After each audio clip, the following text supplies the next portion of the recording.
না, হ্যাঁ করতে হবে। তো আমি লম্বা করে ব্যাখ্যা করব না, আর একটা হাদিস বলি। عن أبي هريرة رضي الله تعالى عنه أن رسول الله صلى الله عليه وسلم قال ألا أخبركم بما يمحو الله به الخطايا ويرفع به الدرجات إسبغ الوضوء على المكاره وكثرة الخطى إلى المساجد وانتظار الصلاة بعد الصلاة فذلكم الرباط أو كما قال عليه السلام محمد رسول الله صلى الله عليه وسلم। আল্লাহ পাকের নবী সাহাবী হযরত আবু হুরায়রার বর্ণনা, আল্লাহ পাকের নবী একদিন সাহাবীদেরকে বললেন, আলা উখবিরুকুম বিমা ইয়ামহুল্লাহু বিল খাতায়া, আমি কি তোমাদের এমন একটা জিনিস বলে দেব না, এমন এক আমলের কথা কি বলবো না যে আমলটা করলে আল্লাহ তোমাদের জিন্দেগির গুনাহগুলোকে maaf করে দেয়।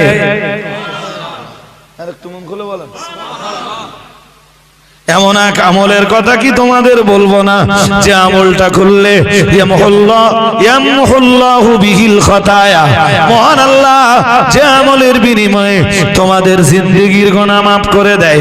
ওয়া ইয়ারফাউ বিহিদ দারাজাত, যে আমলের বিনিময়ে আল্লাহ পাক রব্বুল আলামিন তোমাদের সম্মানের দরওয়াজাটা উঁচু করে দেয়। আরেকটু মন খুলে বলো, তাহলে গুনাহ maaf হয় আর সম্মান বেড়ে যায়। এমন এক আমল আছে, এমন কিছু আমল হাদিস শরীফ বিবরণ দিয়েছে প্রিয় নবী মুহাম্মদুর রাসূলুল্লাহ সাল্লাল্লাহু আলাইহি ওয়াসাল্লাম, যে আমলগুলো করলে বান্দার জিন্দেগির গুনাহ maaf হয়ে যায় এবং বান্দার সম্মানের দরজা বুলন্দ হয়ে যায়। আল্লাহ পাকের নবী ওই রকম তিনটি আমলের কথা বললেন। এক নম্বরে বললেন, ও আমার সাহাবীরা মনে রাখো, আমি আল্লাহ পাকের নবী বলছি, ইসবাগুল উযুই আলাল মাকারি ও কামা ক্বালা আলাইহিস সালাম মুহাম্মাদুর রাসূলুল্লাহ সাল্লাল্লাহু আলাইহি ওয়াসাল্লাম, আমার আল্লাহর নবী জানিয়ে দিয়েছেন, এক নম্বরে ইসবাগুল উযুই আলাল মাকারিহি, আল্লাহ পাকের রাসূল এক নম্বরে জানিয়েছেন, নবী আমার জানিয়ে দিয়েছেন, কষ্টের সময়েও পরিপূর্ণভাবে ওযু করা। কিসের সময়? সেই সময়টাই চলতেছে না, শুধু ঠান্ডা না, এমনি ঠান্ডা। একদিন তো উযু করছিলাম, খুব কষ্ট হচ্ছিল না। এই 3-4 দিন যা চলতেছে কষ্ট হচ্ছে না? আরে হ্যাঁ না, ইমানদার যদিও ওই কষ্টের পরোয়া করে না, ওই কষ্টের পরোয়া ইমানদার করে না, বরং ওতে আরো আত্মতৃপ্তি লাভ করে যে আল্লাহ আমার গুনাহগুলো maaf করে দিচ্ছেন, আল্লাহ আমার সম্মানের দরজাকে উঁচু করে দিচ্ছেন।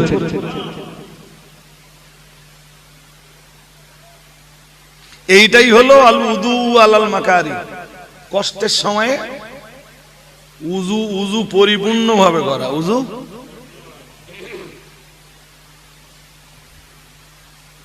শুনছেন নাকি?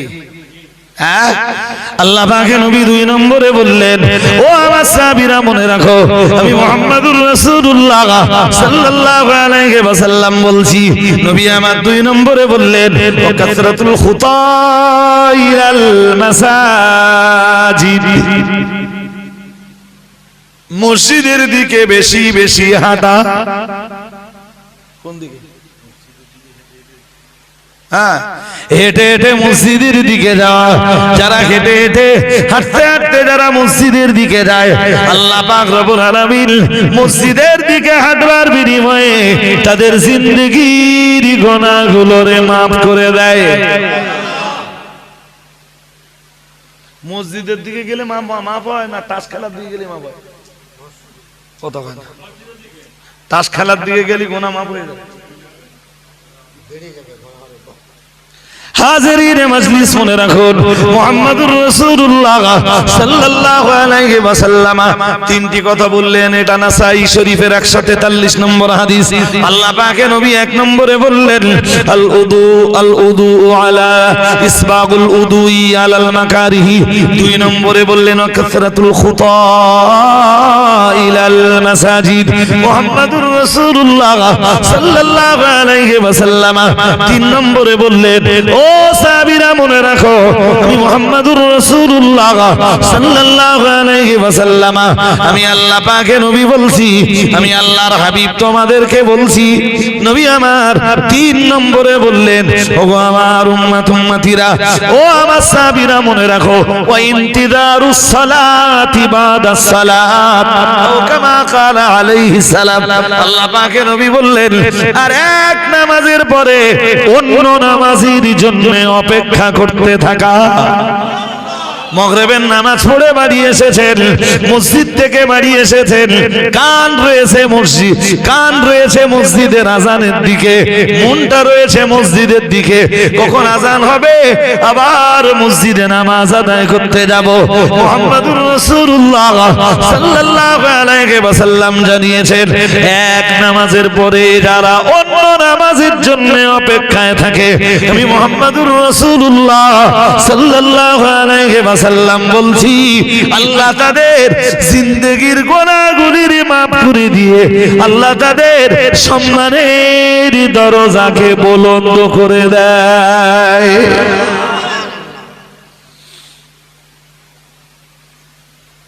ও ভাই, এইসব হাদিস শুনলে এক হাদিসের জায়গায় 5 হাদিস 10 হাদিস শোনা লাগবে। এই এক হাদিস আমল করলে বহুত ব্যাপার। তবে আর একটা হাদিস আপনাদের বলবো, এই নাসাইতে ঠিক ঠিক এই হাদিসটার বলা যায় যে পরিপূরক হিসাবে আর একটা হাদিস আপনাদেরকে বলবো। যদিও উযু সংক্রান্ত প্রচুর হাদিস রয়েছে, আমি সেগুলোকে বলছি না, শোনেন। হাদিসটা বর্ণনা করছেন হযরত আবু হাজম। আবু হাজম, আবু হাজিম, আবু হাজিম। হাদিসটা এক দুরন্ত হাদিস। তিনি আবু হুরায়রার শিষ্য। আবু হুরায়রা নবীর শিষ্য, নবীর সাহাবী। আর আবু হুরায়রার শিষ্য আবু হাসিম, আবু হাজিম। তো তিনি বর্ণনা করছেন যে কুনতু খালফা আবি হুরায়রা তা ওহুয়া ইয়াতাওয়াদ্দা। একদিন আমি আবু হুরায়রার পিছনে ছিলাম, আবু হুরায়রা জানে না, হ্যাঁ, ওহুয়া ইয়াতাওয়াদ্দা, তিনি ওযু করছিলেন। ওহুয়া ইয়াতাওয়াদ্দাউ লিস-সালাতি, তিনি নামাজের জন্য ওযু করছিলেন। ওয়া কানা ইয়াগসিলু ইয়াদাইহি, আর ওযুর ভিতরেই তিনি তার হাত দুটোকে এইভাবে ধৌত করছিলেন। ওযু করতে গেলে হাত ধুতে হবে তো, হ্যাঁ না বলে না, হ্যাঁ না ঘুম পাচ্ছে, হাত ধুতে হবে না? তিনি হাত ধৌত করছিলেন। হাত্তা ইয়াবলুগা ইত্তাইহি ফাকুলতু ইয়া আবা হুরায়রাতা মা হাযাল উযু। আল্লাহ পাকের নবী সাহাবা হযরত আবু হুরায়রা হাত ধৌত করার সময় পানি তুলতে তুলতে তুলতে তুলতে একদম বগল পর্যন্ত তুলে দিয়েছেন। কোন পর্যন্ত? হাত ধুতে হয় কোন পর্যন্ত? কিনু পর্যন্ত নয়, কোনুই সহ। ওয়া আলাইহিল ফাতাওয়া, এর উপরেই হানাফিদের ফতোয়া। কোন পর্যন্ত ধুতে হবে? কোনুই সহ। পর্যন্ত বলবেন না, পর্যন্তর মানে একরকম দাঁড়ায়, মানে এই পর্যন্ত ধুলে হয়ে যাবে। কোনুই সহ, কোনুই সহ হাতটা ধুয়ে ফেলতে হবে।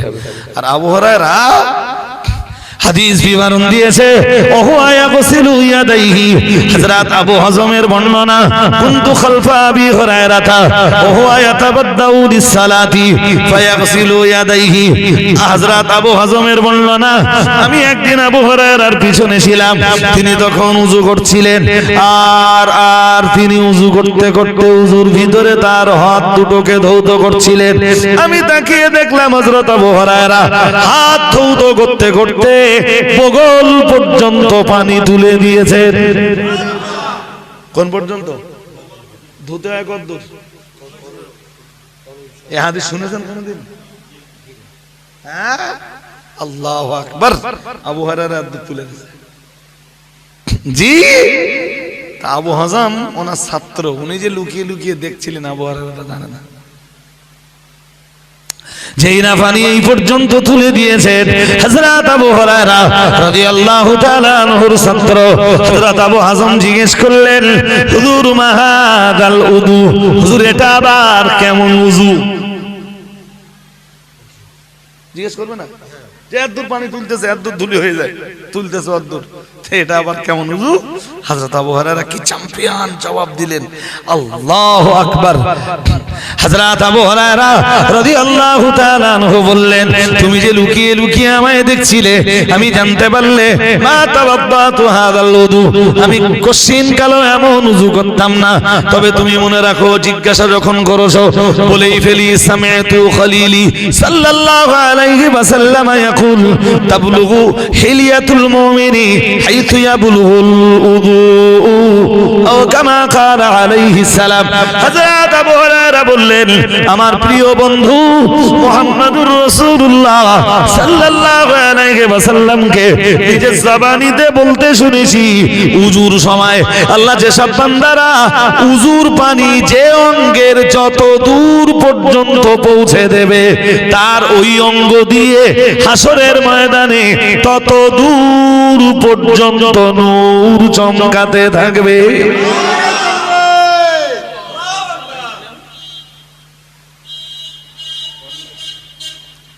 হযরত আবু হুরায়রা বললেন আমি আমার নবীকে যেহেতু বলতে শুনেছি যে মানুষটা উযু করবার সময় উযুর অঙ্গের যে পর্যন্ত ধৌত করবে আল্লাহ পাক রব্বুল আলামিন ওই বান্দার উযুর ওই অঙ্গ দিয়ে তত দূর আমার আল্লাহ নূর চমকানোর ব্যবস্থা করে দেবেন তাই আমি আবু হুরায়রা উযুর পানি তুলতে তুলতে আজকে এত দূর পর্যন্ত তথা উযুর পানি আমি তুলতে তুলতে বগল পর্যন্ত তুলে দিয়েছি আর একটু মন খুলে বলেন আচ্ছা বলেন তো এই বগল পর্যন্ত পানি তুলে দেওয়া এ কি রাসূল শিখিয়েছেন আবু হুরায়রা তুলতেছ তো আজকে সমাজের মৌলবীরা হলি বলবে এটা বেদাত কি বলবে হ্যাঁ এত রাসূলুল্লাহ শেখায়নি এত তুলতে নবী শুধু ওই পর্যন্ত বলেছেন উযুর পানি যার যত দূর উঠবে তার তত দূর পর্যন্ত হাসরের ময়দানে উযুর অঙ্গ দিয়ে নূর চমকাবে ওই বলে ছেড়ে দিয়েছেন আর আবু হুরায়রা এখান থেকে এই কোনই ধরুন এই পর্যন্ত ধৌত করতে হবে আর এখান থেকে আরো বাকিটা তুলতে এই পর্যন্ত তুলে দিয়েছেন আজকে সমাজে এটা করলে এক শ্রেণীর মৌলবী বেদাত বলার জন্য বসে আছে না নেই আর এই বেদাত করতে করতে তারা এখন দেশ জুড়ে ফতোয়া দেওয়া শুরু করেছে যে নামাজ একমাত্র ফরজ নামাজ সুন্নাত আবার ফরজ নামাজের পরে তাদের বক্তব্য ফরজ নামাজের পরে আর যা আছে সব নফল সব হ্যাঁ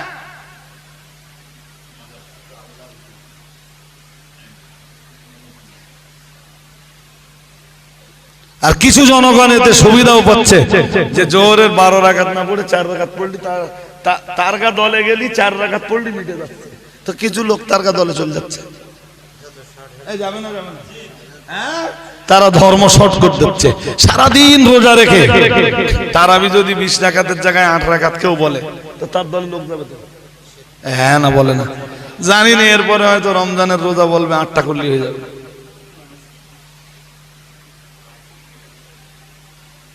জি, আল্লাহ এদের বুঝবার ক্ষমতা দান করুন, বলুন আমিন। আর আরো একটু আওয়াজ দিয়ে বলেন আমিন। হাজিরিনে মজলিস, তো আমি বলতে বলতে এই এত কথা আমার বলার একদম ইচ্ছা, চাহিদা, আগ্রহ, ভিউ, টেন্ডেন্সি কিছুই ছিল। এটা কাজের কথা হলে হুজুর তুলে নিয়ে গেছে, হুজুর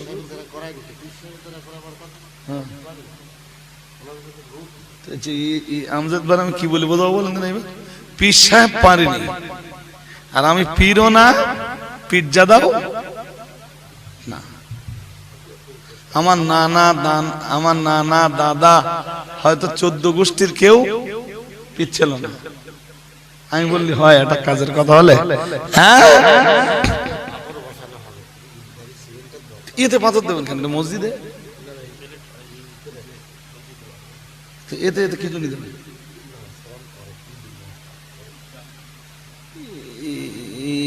মুফতি সাহেব কাছে ফতোয়া নিয়েছেন কেন? এমনি জামাত, জুমার দিন জামাত কদ্দুর আছে? মসজিদ কই? এইটা মসজিদ, বাইরে ক কাতার আছে জুমার দিন? সেদিন সময় একটু কম হচ্ছে। মুফতি সাহেবের কাছে ফতোয়া নেন যে এইটা শুধু ঈদের নামাজের জন্য এই যে এত টাকা খরচ করবেন। ঈদের নামাজ বছরে দুটো না 5টা? দুটো। এই দুটো নামাজের জন্য এত টাকা, এই যা আছে যথেষ্ট না এদের জন্য? হ্যাঁ, এগুলো করতে হবে, এটা কাজের কথা।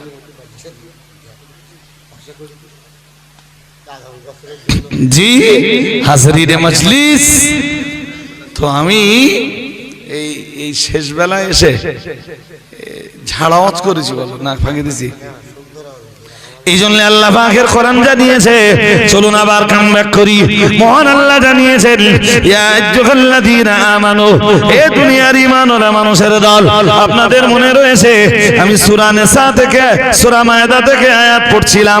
মহান আল্লাহ সূরা মায়েদার ভিতরে জানিয়েছেন, ইয়া আইয়ুহাল্লাযীনা আমানু, ইয়া আইয়ুহাল্লাযীনা আমানু ইযা কুমতুম ইলাস সালাতি ফাগসিলু উজুহাকুম ওয়া আইদিয়াকুম ইলাল মারাফিকি। মহান আল্লাহ সূরা মায়েদার 6 নম্বর আয়াতে জানিয়েছেন, ইয়া আইয়ুহাল্লাযীনা আমানু, হে দুনিয়ার ঈমানওয়ালা মানুষের দল, ইযা কুমতুম ইলাস সালাতি ফাগসিলু উজুহাকুম ওয়া আইদিয়াকুম ইলাল মারাফিকি। মহান আল্লাহ বললেন, ইযা কুমতুম ইলাস সালাতি, যখন তোমরা নামাজে দাঁড়াবে, তার মানে নামাজের দাঁড়ানোর ইচ্ছা পোষণ করবে, ফাগসিলু উজুহাকুম, মুখমণ্ডলটা ধুয়ে নাও, ওয়া আইদিয়াকুম ইলাল মারাফিকি, দুই হাত কনুই সহ ধৌত করে নাও, ওয়ামসাহু বিরুসিকুম ওয়া আরজুলাকুম ইলাল কাবাইন, তোমরা মাথা মসে করে নাও, আর তোমরা তোমাদের দুই পায়ের গাঁট সহ ধৌত করে নাও। ফতোয়া কে দিচ্ছেন? কে দিচ্ছেন? আল্লাহর ফতোয়া। কার ফতোয়া? এই ফতোয়া কার? ফতোয়া ব্যবস্থাপনা। ফতোয়া কি? হ্যাঁ, এই ব্যবস্থাপনা কে দিচ্ছেন? নামাজের আগে। আর উযু এমন জিনিস ভাই, উফ, এটা ইমানদারে বোঝে, এটা মুসল্লিতে বোঝে, এটা নামাজিতে বোঝে। উযু করলেই জান ঠান্ডা, কলিজা শীতল, কলিজায় যেন একটা সাকিনা নাযিল হয়, একটা শান্তি যেন অনুভূত হয়, যেই শান্তি অন্য কিছুতে পাবেন না।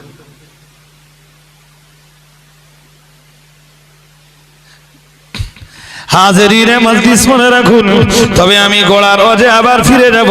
মহান আল্লাহ জানিয়েছেন, ওয়া ইন কুনতুম জুনুবান ফাত্তাহরু ওয়া ইন কুনতুম মারদা আও আলা সাফারিন আও জাআহাদুম মিনকুম মিনাল গায়িতি আও লামাসতুমুন নিসা ফালাম তাজিদু মান ফাতায়াম্মামু সাঈদান তাইয়্যিবা।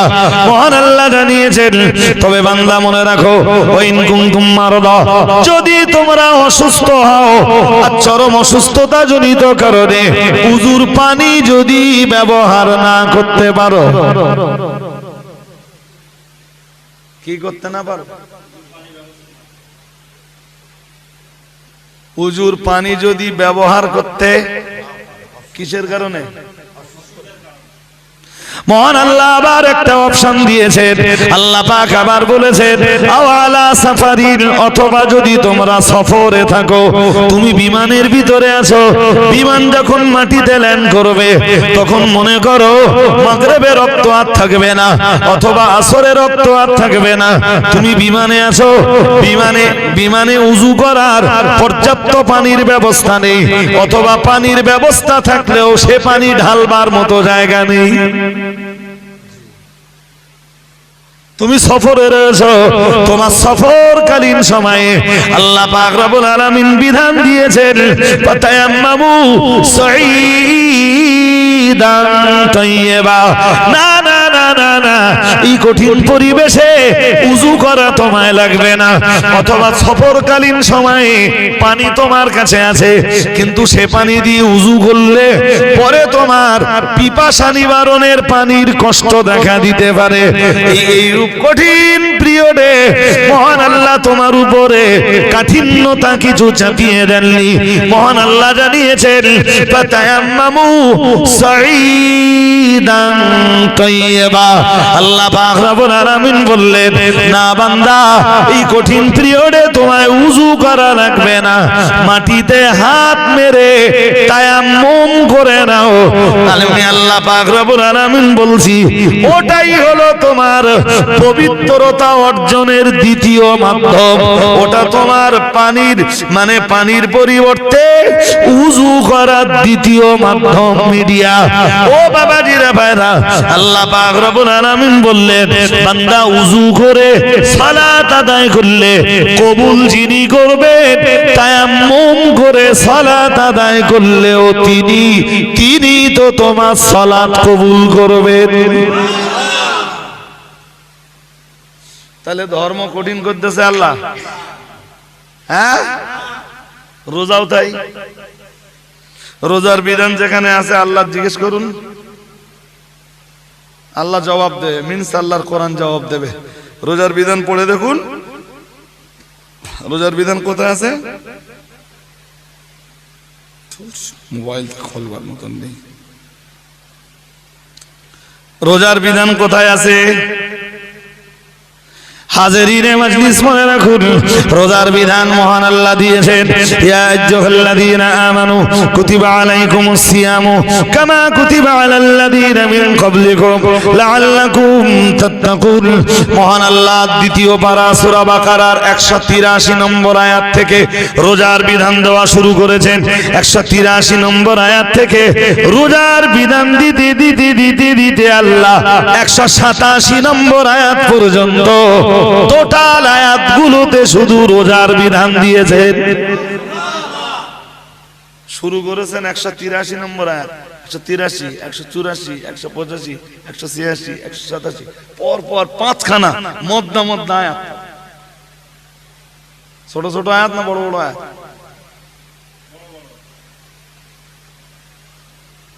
বড় বড় বলতেছে তা বিশ্বাস হচ্ছে না? তাহলে না আমি একটা আয়াত পড়ি, এ দেখেন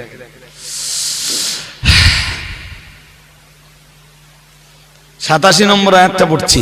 আল্লাহ পাকের কোরআন জানিয়েছে, মহান আল্লাহ ইরশাদ করেছেন সূরা বাকারার 187 নম্বর আয়াতে, উহিল্লা লাকুম লাইলাতাস সিয়ামির রাফাসু ইলা নিসাইকুম হুন্না লিবাসুল লাকুম ওয়া আনতুম লিবাসুল লাহুন্না আলিমাল্লাহু আন্নাকুম কুনতুম তাখতানুনা আনফুসাকুম ফাতাবা আলাইকুম ওয়া আফা আনকুম ফালআনা বাশিরুহুন্না ওয়াবতাগু মা কাতাবাল্লাহু লাকুম ওয়া কুলু ওয়াশরাবু হাত্তা يتبين لكم الخيط الأبيض من الخيط الأسود من الفجر ثم أتموا الصيام إلى الليل ولا تباشروهن وأنتم عاكفون في المساجد تلك حدود الله فلا تقربوها كذلك يبين الله آياته للناس لعلهم يتقون. পড়ুন আল্লাহু আকবার।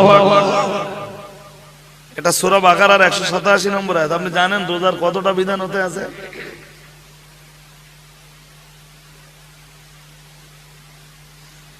মৌলবী স্টেজে উঠে শুধু জীবনী বলে বেড়ায় কি? হ্যাঁ হ্যাঁ, গজল। এর কারণ কি? এর কারণ হচ্ছে মৌলবী কোরআনের কোনো খবরাখবরই না। জিজ্ঞেস করে দেখবেন দিন হুজুর আলী, হুজুর রোজা কোন আয়াত থেকে ফরজ প্রমাণ হয়েছে? ওটা জিজ্ঞেস করতে হবে, রোজায় যেতে হবে না, শুধু বলবেন হুজুর 5 ওয়াক্ত নামাজের দলিল কোরআন থেকে দেয়। কয় ওয়াক্ত?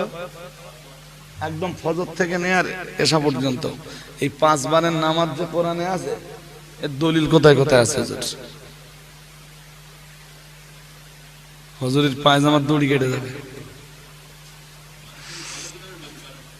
এই মৌলবী কিছু আছেন কায়েম সাহেবের বিরুদ্ধে লেগেছে না? হ্যাঁ না বলে না, লেগেছে না?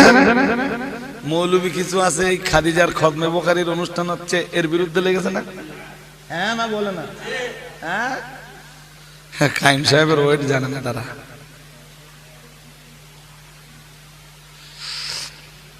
আচ্ছা, এইটুকু বুদ্ধি জ্ঞান তাদের নেই যে এই লোকটা এদেশের শত শত মুফতি, হাজার হাজার আলেম, হাফেজ, মাওলানা, কারি, মুফাসসির, মুহাদ্দিস, মুবাল্লিগ, ফকিহের ওস্তাদ, আর আমরা কিচ্ছু জানি না, কায়েম সাহেবের বিরুদ্ধে লাগতেছি।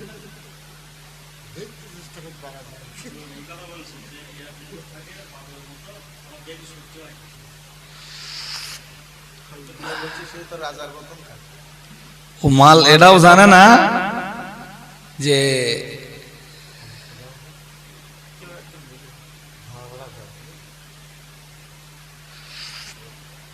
যাক, এসব কথা বলতে গেলে ভাই মাঝে মাঝে যখন ব্যালেন্স হারিয়ে ফেলি তখন বলি, এমনি সচরাচর বলি না, এমনি লিগাল কোরআন হাদিস দিয়ে মানুষের কাছে ওয়াজ করি, তাতে মানুষের কিছু না কিছু উপকার হয়।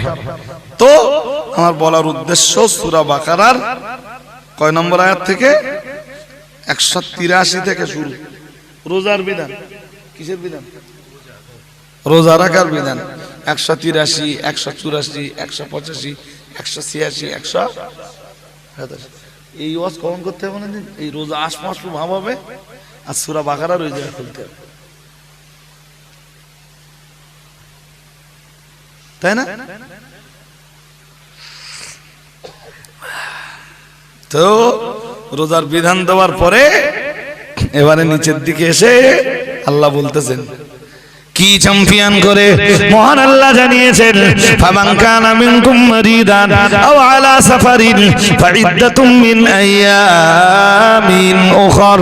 মহান আল্লাহ জানিয়েছেন ফামান কানা মিনকুম মারিদান আও আলা সাফারিন। আল্লাহ পাক রব্বুল আলামিনকে আমরা জানো জিজ্ঞাসা করলাম, আল্লাহ মাহে রমজানে রোজা রাখবার বিধান তো আপনি আমাদের দিলেন, কিন্তু ওই মাসে কেউ যদি অসুস্থ হয় এবং যদি চরম পর্যায়ের অসুস্থ হয়, আল্লাহ ও রব্বুল আলামিন, যে অসুস্থতার কারণে রোজা রাখলে তার অসুস্থতা আরো বেড়ে যাবে, তার অসুস্থতা আরো বৃদ্ধি পাবে, আল্লাহ ওই কন্ডিশনে সে কি করবে? মহান আল্লাহ বললেন ফাইদ্দাতুম মিন আইয়ামিন উখর। মহান আল্লাহ বললেন ওই পিরিয়ডে সে রোজা রাখবে না, তার অসুস্থতা বেড়ে যাবার কারণ যদি থাকে, অথবা যদি সে অসুস্থতা জনিত কারণে ওই অসুস্থতার পিরিয়ডে রোজা রাখলে যদি তার উপরে আরো বেশি বিপর্যয় নেমে আসার সম্ভাবনা থাকে, মহান আল্লাহ জানিয়েছেন ওই পিরিয়ডে সে রোজা না রেখে আল্লাহ পাক বললেন পরে যখন সুস্থ হয়ে যাবে এই কাজা হয়ে যাবার রোজাগুলো তখন আদায় করে দিবে। চাপাচ্ছে কিছু? হ্যাঁ জোর বলবেন তো, চাপাচ্ছে। এরপরও শরীয়ত দেখলে ভয় হয়ে যাবে। মৌলবী কিছু আছে তারা দেশ জুড়ে ওয়াজ করে আর বলে বাবা ইসলাম অত সহজ না, ইসলাম তোর বাপ তৈরি করে সহজ না।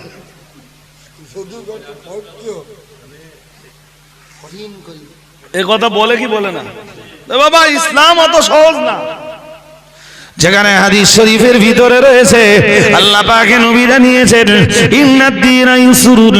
আল্লাহ পাকের রাসূল জানিয়েছেন ধর্ম খুব সহজ।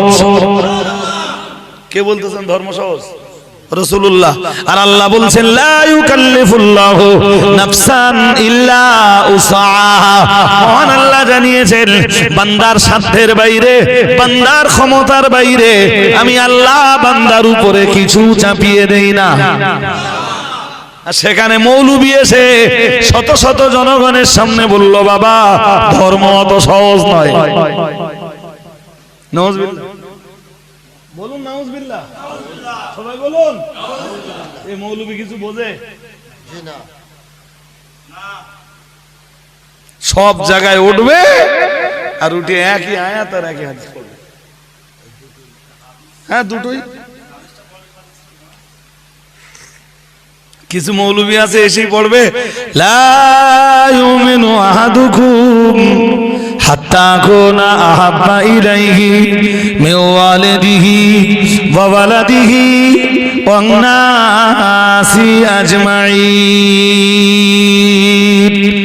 وقال رسول الله صلى الله عليه وسلم من أحب سنتي